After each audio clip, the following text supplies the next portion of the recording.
Halo semuanya, apa kabar? Sehat? Bagus. Nanti saya coba tanya lagi setelah kalian selesai nonton film satu ini ya. Dalam kesempatan kali ini, saya akan membahas mengenai sebuah film yang berasal dari Korea. Tempat berasalnya budaya yang digandrungi warga Indonesia dalam bentuk K-pop dan drakor dan plastik. Jika K-pop dan drakor bisa dibilang sebagai alternatif hiburan, film ini mungkin bisa memberi efek sebaliknya. Bukannya menghibur, mungkin ya kamu malah segera butuh dihibur usai menonton film ini. Kenapa demikian? Karena film dengan judul Moebius yang dirilis pada tahun 2013 dan disutradari oleh Kim Ki-duk ini sempat menjadi intrik dan perdebatan di banyak kalangan oleh karena penggambaran adegan dalam filmnya yang bisa dibilang cukup disturbing. Perih banget. Film ini nyaris tidak memiliki dialog sama sekali. Para karakternya hanya mengeluarkan suara tangis atau suara desahan. Namun tidak pernah ada satu kata pun. Dan terutama, film ini dihiasi dengan unsur incest, pemerkosaan, pengebirian, bahkan hingga kanibalisme. Oke, seperti itu. Kita lanjut. Yakin kuat? Kalau gitu ayo kita mulai. Jangan lupa subscribe dulu dan nonton video ini sampai habis. Moebius menceritakan tentang sebuah keluarga kecil yang terdiri dari atas seorang ayah, seorang ibu, dan seorang anak remaja laki-laki. Di awal film sudah ditunjukkan bahwa ini merupakan keluarga yang disfungsional. Ayah dan ibu saling tampar-menampar, bahkan hingga bergulat di depan si anak. Namun si anak hanya diam saja sambil makan roti dengan santai tanpa ekspresi. Disfungsional kan? Nah, kemudian malamnya si ibu dan si anak melihat sang ayah sedang begini nih, sedikit papap dengan seorang penjaga toko kelontong yang menjadi selingkuhannya. Yang rupanya cewek penjaga toko ini juga diperankan oleh orang yang sama dengan pemeran si ibu. Lah, saya baru tahu. Beda banget gak sih?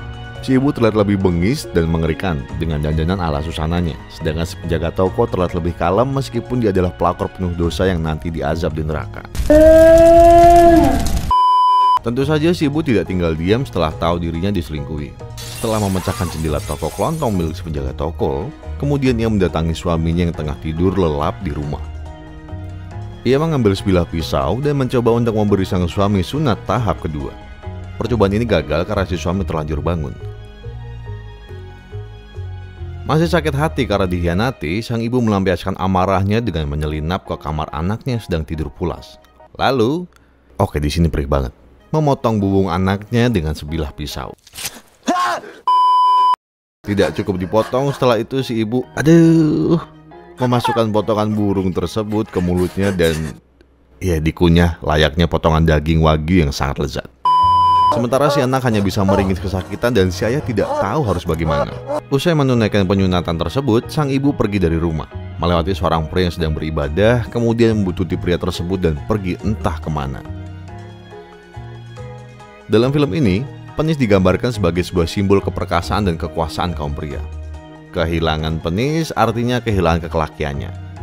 Sang ayah sebagai sesama pria tentunya memahami derita yang dialami oleh anaknya. Ya jelas bapak, disunat sekali aja sakit, ini disunat sampai habis. Dipenuhi rasa sesal dan penuh rasa bersalah, sang ayah mencoba segala cara untuk membantu sang anak agar bisa menggapai kelaki-lakiannya kembali. Mulai dari googling di internet dan berkonsultasi dengan dokter, hingga rela tubuhnya dipukul habis-habisan sebagai bentuk penebusan dosa terhadap anaknya. Di sisi lain, sang anak dibully oleh teman-temannya saat ketahuan ia sudah tidak memiliki penis. Sebagai kompensasi atas hilang alat kelaki-lakiannya, ia bergabung dengan segerombolan pemuda sok jagoan yang mendorongnya untuk membuat kelaki-lakiannya dengan melakukan hubungan seks. Pembuktian ini dilakukan dengan memperkosa sang penjaga toko yang dulunya merupakan selingkuhan ayahnya. Meski tanpa penis, si anak mencoba untuk tetap menunjukkan keperkasaannya dan menggenjot tubuh si penjaga toko yang terlentang tak berdaya. Usai melakukan pemerkosaan tersebut, si anak ditangkap oleh polisi dan dipenjara. Di sini, penjara menjadi sebuah simbol tempat yang dipenuhi dengan aura maskulin. Di antara para napi yang terlihat sangar, si anak tak bertitit justru menjadi sosok feminim dan tak berdaya, bahkan hingga hendak diperkosa oleh napi lainnya. Iya, benar, ditusbol. Di sisi lain, sang ayah masih terus mencoba untuk membantu anaknya. Salah satu bentuk nyata dari kelaki-lakian adalah kemampuan untuk ngecerot atau ya mengejakulasikan sperma. Dari hasil googlingnya, sang ayah menemukan sebuah artikel yang menjelaskan bahwa seluruh tubuh bisa difungsikan sebagai alat kelamin. Poin ini menegaskan bahwa pria digambarkan hanya sebagai sebuah penis berjalan. Usut punya usut, sang ayah menemukan sebuah cara untuk bisa mencapai orgasme tanpa adanya penis, yakni dengan merangsang tubuh dengan rasa sakit yang luar biasa hingga setara dengan kepuasan seks.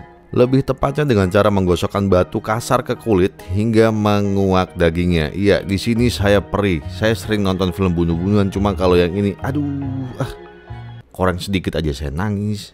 Cara ini ia sampaikan pada anaknya yang masih di penjara, karena sudah tidak tahu harus bagaimana. Sang anak pun mencoba metode menyakitkan ini dan akhirnya dia berhasil ngecrot. Tepuk tangan dulu. Sepulang dari penjara, si anak justru jadi bocah tanggung yang baru kenal masturbasi. Ia jadi ketagihan dan ya keranjingan, tahu sendirilah yang baru pertama. Nah, ia terus sengaja melukai dirinya sendiri demi bisa orgasme. Di sini, sang ayah masih terus merawat anaknya dengan cara mengobati luka di kulit anaknya gara-gara masturbasi yang berlebihan. Si anak bahkan menemukan cara baru saat ia mendatangi si penjaga toko. Ketika si penjaga toko menunjukkan pisau ke bahu si anak, perih serius.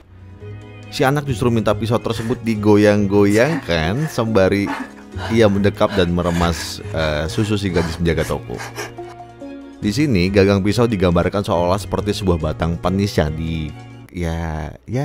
dikocok-kocok demi mencapai ejakulasi. Pengorbanan sang ayah pun tak berhenti di googling saja.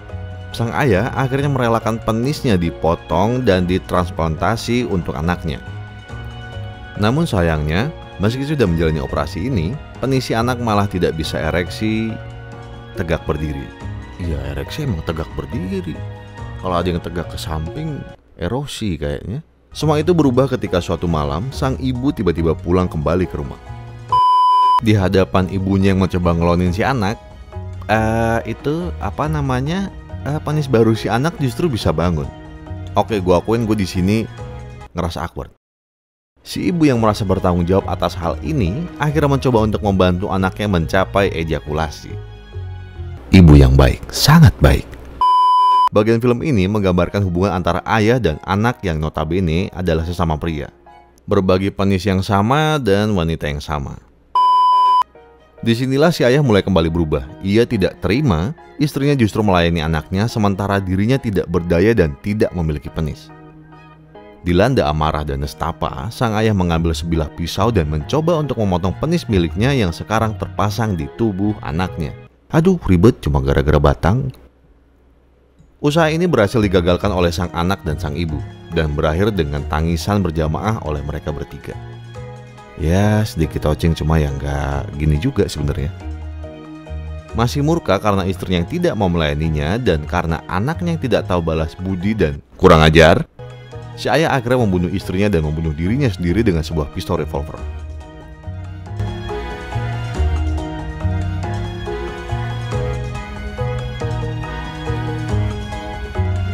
Yang juga menjadi perlambangan penis itu sendiri. Kaget melihat mayat ayah dan ibunya, sang anak mengambil pistol revolver itu dan menembak penisnya sendiri. Kemudian film selesai. Gimana? Oke, jadi gini. Bisa dibilang bahwa film ini merupakan perjalanan dan dinamika dari sebuah penis. Semua masalah diawali dengan penis dan diakhiri dengan penis juga. Masalah di awal yakni saat sang ayah berselingkuh dan bersetubuh dengan si penjaga toko.